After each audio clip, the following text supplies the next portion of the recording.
Bismillahirrahmanirrahim. Assalamu alaikum, dear students. This is Imran Sir from FEI. This is class 10th history, chapter number 1, the rise of nationalism in Europe. This is the lecture number first of this chapter. तो आइए start करते हैं आज का पहला topic.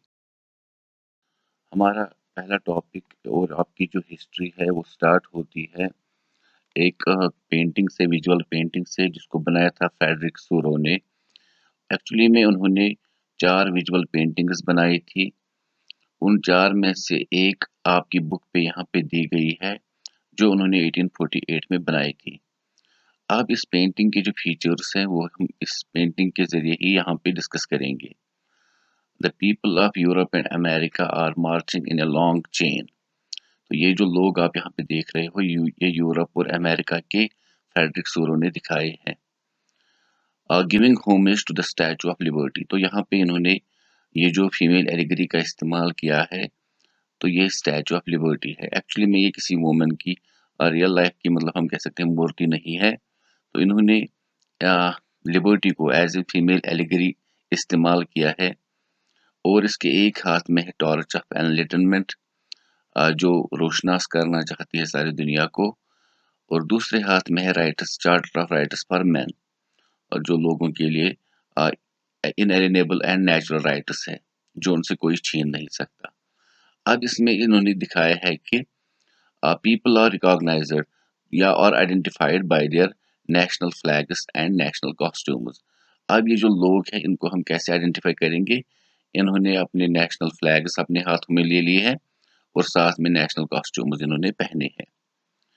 और अगर हम साथ में देखें, यहाँ पे नीचे जो यहाँ पे ये शैटर्ड रिमेन्स पड़े हुए हैं, कहा जाता है कि ये शैटर्ड रिमेन्स है एब्सोल्यूटिस्ट इंस्टीट्यूशंस के, जो मोनार्चिकल गवर्नमेंट्स रूल वगैरह करती थी वहां पे यूरोप में, तो उनको रौंद के आगे ये लोग बढ़ रहे हैं।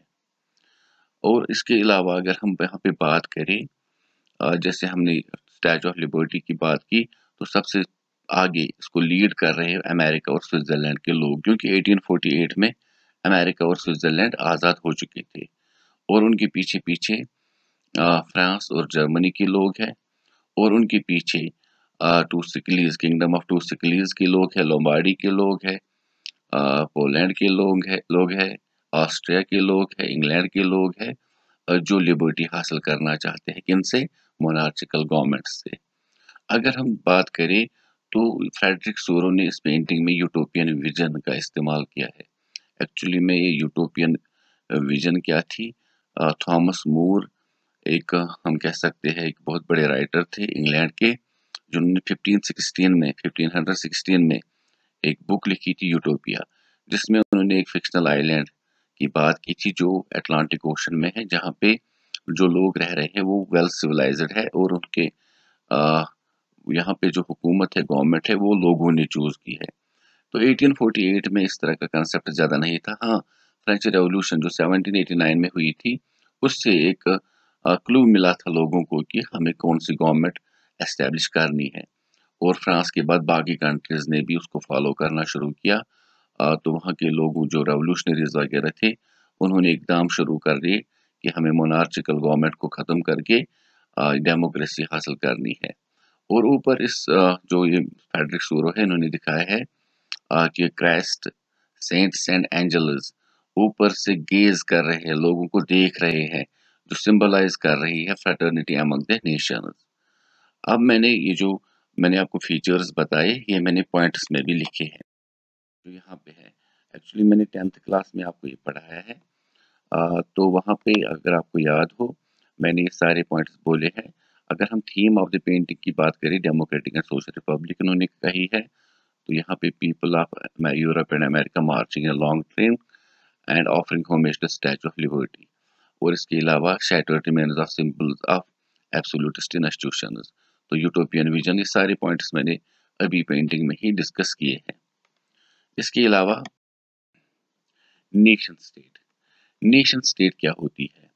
A political organization in which a group of people living in a particular place under one government who share the same decent language, history, etc. तो एक किस्म के लोग जो एक ही जगह पे रहते हैं, जो शेयर करते हैं common language, common history, common descent वगैरह, लेकिन वो एक ही गवर्नमेंट में रहते हैं, तो उसको हम नेशन स्टेट कहेंगे। जिस तरह से आज हमारे पास मॉडर्न नेशंस है, जैसे कि जर्मनी है, फ्रांस है, इंडिया है, पाकिस्तान है, उनकी अपनी-अपनी बाउंड्रीज़ है, वेल डिफाइन्ड टेरिटरी है, सेंट्रलाइज्ड एडमिनिस्ट्रेशन है, तो उसको हम नेशन स्टेट कहेंगे। लेकिन उस वक़्त यूरोप में ऐसा नहीं था, यूरोप अलग-अलग किंगडम्स में बँटा हुआ था। तो अगर हम बात करें नेशन स्टेट की, हमने यहाँ पे डेफिनेशन बोली।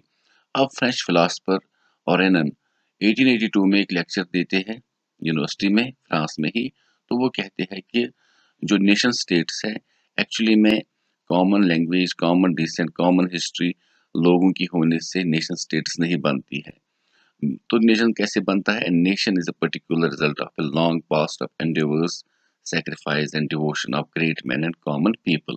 तो उन्होंने कहा कि जो ग्रेट मैन है, उनके सैक्रिफाइस से, उनके हम कह सकते हैं जो उन्होंने स्ट्रगल किया हो, या उन्होंने जो डिवोशन, हम कह सकते हैं प्यार दिखाया हो अपने कंट्री के लिए, जिसमें उनका साथ आम लोगों ने भी दिया, उन चीज़ों से नेशन स्टेट्स बनती है। लेकिन अगर हम यहाँ पे बात करें नेशनलिज्म, जो इस चैप्टर का थीम ही है, तो नेशनलिज्म का मतलब होता है patriotic feeling towards one's own country. तो यहाँ पे अगर हम बात करें, फ्रांस में जो नेशनलिज्म था उसने पूरे यूरोप में तहलका मचा दिया। तो पॉलिटिकल सिस्टम को या मेंटालिटी ऑफ यूरोपियन पीपल को ही उन्होंने चेंज किया, क्योंकि वहाँ पे मोनार्चिकल गवर्नमेंट से पावर्स स्नैच कर लिए गए, उनसे पावर्स छीन कर आम लोगों को दे दिए गए, और फ्रांस में डेमोक्रेसी को इख्तियार कर लिया गया, और फ्रांस एक नेशन स्टेट बनी, और बाकी कंट्रीज भी उस चीज को फॉलो करना चाहती थी। इसके अलावा फ्रांस ने इस मतलब डेवलपमेंट को अचीव करने के लिए, एक नेशन स्टेट बनाने के लिए बहुत सारे इकदाम उठाए। एक्चुअली में ये सारे इकदाम फ्रांस के रेवोल्यूशनरीज ने उठाए, जिन्होंने रेवोल्यूशन की थी। तो इन्होंने क्या किया, in order to create common identity, तो उन्होंने कुछ स्टेप्स लिए ताकि जो लोग हैं वो मतलब एक हम कह सकते हैं यूनिटी में रहे, और उनको ये अंदाजा हो कि हमारे बीच में कुछ कॉमननेस है। तो आइडिया ऑफ लेपैट्री एंड लिस्टॉइन, तो उन्होंने कहा आइडिया ऑफ लेपैट्री का मतलब होता है फादरलैंड। तो ये फ्रांस की ज़मीन हमारे लिए फादरलैंड है, और हम इसके लिस्टॉइन सिटीजन है। और इसके अलावा न्यू फ्रेंच फ्लैग, जिसमें vertically blue, white and red जो है, 3 स्ट्रिप्स है। अब इन्होंने जो रॉयल स्टैंडर्ड फ्लैग था उसको ख़त्म किया, किंग का फ्लैग उसको ख़त्म किया। अब फ्रांस के लोगों के लिए अलग फ्रेंच मतलब ट्राई कलर फ्लैग बना। एस्टेट्स जनरल को ख़त्म करके नेशनल असेंबली चुनी गई, जिसको लोग चूज़ करते थे। एस्टेट्स जनरल पहले पहले किंग इसको चूज़ करता था, लेकिन नेशनल असेंबली लोगों ने चूज़ की, जिस तरह से हमारे यहाँ पे पार्लियामेंट होता है। तो न्यू हिम्न्स लोग गाने लगे, मतलब जैसे तराने वगैरह होते हैं। इसके अलावा ओथ्स लेने लगे शहीदों के नाम पे, मार्टियर्स के नाम पे, या नेशन के नाम पे। सेंट्रलाइज्ड एडमिनिस्ट्रेशन सिस्टम शुरू होने लगा। इंटरनल कस्टम्स ड्यूटीज खत्म की गई। अलग अलग जगहों पे फ्रांस के अंदर भी या फ्रेंच किंगडम में अलग अलग जगहों पे टैक्सेस वगैरह लिए जाते, जिससे काफ़ी ज़्यादा लोगों को दुश्वारियाँ होती थी, उसको ख़त्म किया गया। Uniform system of weights and measures introduce किए गए। एक ही किस्म का वजन जो होता है उसी का इस्तेमाल होगा, और जो मेजरमेंट्स के लिए जो मतलब आलात इस्तेमाल होते हैं, टूल्स इस्तेमाल होते हैं, उनको भी इक्वलाइज किया जाए। हर एक जगह पे अलग अलग मेजरमेंट्स वगैरह नहीं होंगे, एक ही किस्म के होंगे।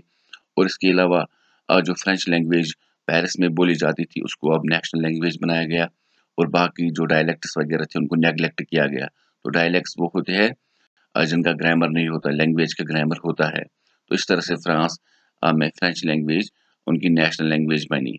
इसके अलावा नेपोलियन की बात करते हैं, तो आपने 9th क्लास में पढ़ा था कि बहुत सारी गवर्नमेंट्स फ्रांस में बदली, जैसे कि 1789 तक मोनार्ची थी, उसके बाद कॉन्स्टिट्यूशनल मोनार्ची बनी, उसके बाद रिपब्लिक गवर्नमेंट बनी अंडर द जैकोबिन क्लब, उसके बाद वहाँ पे डायरेक्टरी ने रूल किया, उसके बाद नेपोलियन। तो नेपोलियन ने 1799 में कूप डिटेट किया, उन्होंने आर्मी रूल स्टार्ट किया, और 1804 में उन्होंने डिक्लेयर किया I am the emperor of France, और उसके बाद 1815 तक उन्होंने रूल किया।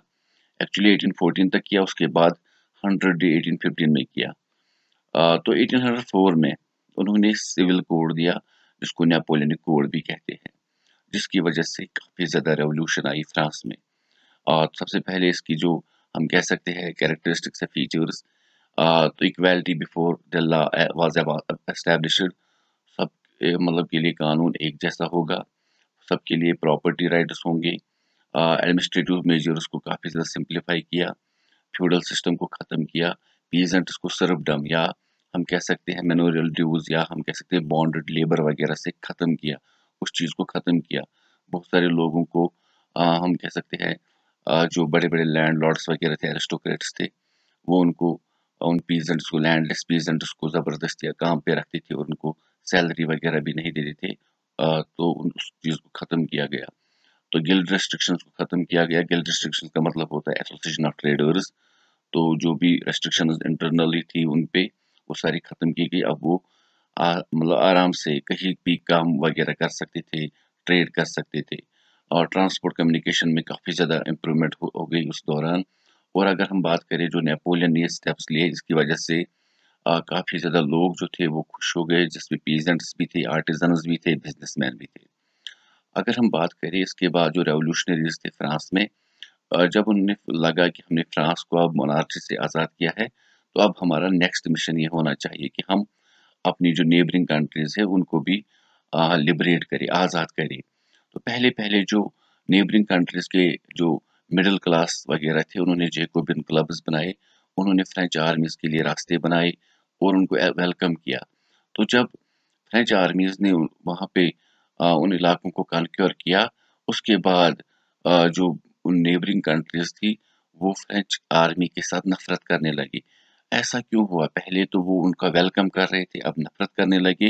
एक्चुअली में जब नेपोलियन ने उन इलाकों पे रूल करना शुरू किया, तो वहाँ पे पॉलिटिकल फ्रीडम उनको डिनाई की गई, वहाँ पे टैक्सेस बढ़ाए गए और इसके अलावा सेंसरशिप इम्पोज की गई। सेंसरशिप का मतलब होता है कि वहाँ के न्यूज़पेपर्स, बुक्स वगैरह में फ्रेंच आर्मी या नेपोलियन के खिलाफ कुछ भी नहीं लिखा जाएगा। इसके अलावा फोर्स रिक्रूटमेंट किया गया उन इलाकों में, जैसे कि उसमें पार्ट्स ऑफ जर्मनी थे, स्विट्जरलैंड था, इटली था, बहुत सारे पोलैंड के हिस्से थे, डच रिपब्लिक थी। उन इलाकों पे जब फ्रेंच आर्मी का रूल शुरू हुआ, तो वहाँ के लोगों को ज़बरदस्ती फ्रेंच आर्मी में रिक्रूट किया गया, क्योंकि नेपोलियन का एक बहुत बड़ा एम था कि मैं पूरे यूरोप पे कब्जा करूं। इसके बाद the making of nationalism in Europe. तो यूरोप में नेशनलिज्म का जज्बा तो था, अब आने लगा था फ्रांस के लोगों की बदौलत, रेवोल्यूशनरीज की बदौलत, या जो यूरोप में मिडिल क्लास था या जो लिबरेटर्स थे, लिबरल्स वगैरह, उनकी बदौलत। लेकिन अगर हम सूरत हाल देखिए यूरोप की, वो डिफरेंट था। तो नेशन स्टेट का कोई भी नामो निशान नहीं था मिडिल ऑफ 18th सेंचुरी में। कोई कॉमन आइडेंटिटी वगैरह नहीं थी, क्योंकि अलग-अलग इलाके अलग-अलग डायनास्टीज वगैरह में या किंगडम्स में बटी हुई थी। अगर यहाँ पे हम एग्जांपल ले हैबिसबर्ग एम्पायर की, तो वो ऑस्ट्रिया, मॉडर्न डे ऑस्ट्रिया जो कंट्री है, हंगरी जो है, इसके अलावा अल्पाइन रीजन्स में कुछ इटालियन और कुछ जर्मन स्पीकिंग पीपल रहते थे, और इसके अलावा गैलेशिया जो कि ईस्टर्न पार्ट ऑफ स्पेन है। तो ये किंगडम इतने बड़े इलाके में फैली हुई थी। तो अगर हम यहाँ पे हंगरी की बात करें, तो वहाँ पे हाफ ऑफ पॉपुलेशन जो थी वो मगियार और बाकी के लोग अदर डायलेक्ट्स का इस्तेमाल करते थे। और गैलेशिया में तो एरिस्टोक्रेसी कैसी जो थी पॉलिश का इस्तेमाल करती थी लैंग्वेज। तो इसका मतलब कोई कॉमन आइडेंटिटी नहीं, सिर्फ ये समझते थे ये लोग कि हमें किंग के साथ लॉयल रहना है, बाकी नेशन स्टेट बनने का कोई इनको कोई इरादा वगैरह नहीं था। अब यहाँ पे लोगों की बात करते हैं कि लोग किस तरह के थे। The aristocracy and the middle class, new middle class. सबसे पहले एरिस्टोक्रेसी, ये एक हम कह सकते हैं डोमिनेंट क्लास था। लैंड के पास बहुत ज्यादा होती थी, इनके पास कंट्री साइड में भी बहुत बड़े आलीशान बंगले होते थे और टाउन्स वगैरह में भी आलीशान महल होते थे। तो ये लोग फ्रेंच बोलते थे, क्योंकि फ्रांस जो है वो हम कह सकते हैं कि वो एक ऐसी कंट्री है जिसके इर्द में बाकी किंगडम्स बटी हुई थी। तो फ्रेंच लैंग्वेज आम इन जगहों पे थी। अगर हम आज भी बात करें, तो बेल्जियम में 40% लोग फ्रेंच लैंग्वेज का इस्तेमाल करते हैं। इसी तरह से स्पेन वगैरह में भी बहुत सारे लोग फ्रेंच ज़बान का इस्तेमाल करते हैं। तो ये एरिस्टोक्रेट्स जो थे, ये कनेक्ट थे मैरेजेस से। ये अलग-अलग इलाकों के एरिस्टोक्रेटिक फैमिलीज़ के साथ मैरिज या मैरिटल रिलेशंस रखते थे, शादियाँ होती थी इनकी। और इसके अलावा अगर हम देखें तो इनकी डेमोग्राफी में ये जो पॉपुलेशन थी एरिस्टोक्रेट्स की, ये बहुत कम थी। सबसे ज़्यादा मेजॉरिटी में पीजेंट्री थी, पीजेंट्स। अगर ईस्टर्न और सेंट्रल यूरोप की बात करें तो वहाँ पे जो एरिस्टोक्रेट्स थे या बहुत बड़े-बड़े फ्यूडल्स थे, लैंडलॉर्ड्स थे, वो सर्फस से काम कराते थे, लैंडलेस पीजेंट्स से काम कराते थे। लेकिन जो वेस्टर्न यूरोप था, वहाँ पे टेनेंट्स मतलब काम करते थे। हम कह सकते हैं टेनेंट्स वो लोग होते हैं, जो बड़े-बड़े लैंडलॉर्ड्स की ज़मीन को किराए पर लेते थे और उसके बाद उस पर काश्तकारी वगैरह करते थे, कल्टीवेशन करते थे और उसका एक शेयर जो है लैंडलॉर्ड को देते थे एज़ रेंट। इसके अलावा मिडल क्लास, तो मिडल क्लास कैसे इमर्ज हुआ? अगर हम बात करें जो इंडस्ट्रियलाइज़ेशन है वो स्टार्ट हुई इंग्लैंड से और इंग्लैंड में इंडस्ट्रियलाइज़ेशन स्टार्ट हुई 18th सेंचुरी में, उसके बाद 19th सेंचुरी में जर्मनी और फ्रांस में फैली।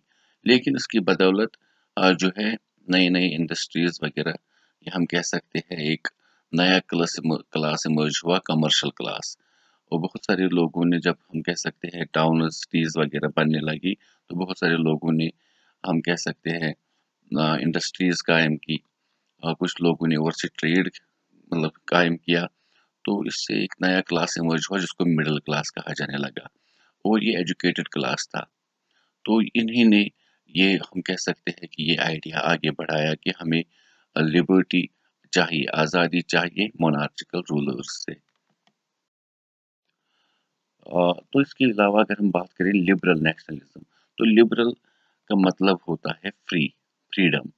तो ये चाहते थे कि जो इंडिविजुअल्स है, जो लोग हैं, उन्हें फ्रीडम मिलनी चाहिए और इक्वालिटी बिफोर लॉ, हर एक के लिए इक्वल कानून या एक जैसा कानून होना चाहिए।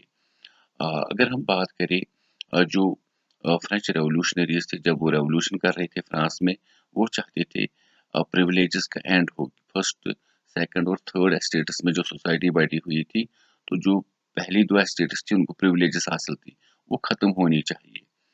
और इसके अलावा वो चाहते थे लोगों को लिबर्टी मिलनी चाहिए, इक्वालिटी मिलनी चाहिए। और अगर हम पॉलिटिकली देखें, पॉलिटिकली लिबरल्स का मानना था कि पार्लियामेंट्री फॉर्म ऑफ गवर्नमेंट हो, वो गवर्नमेंट हो जिसको लोग चुने।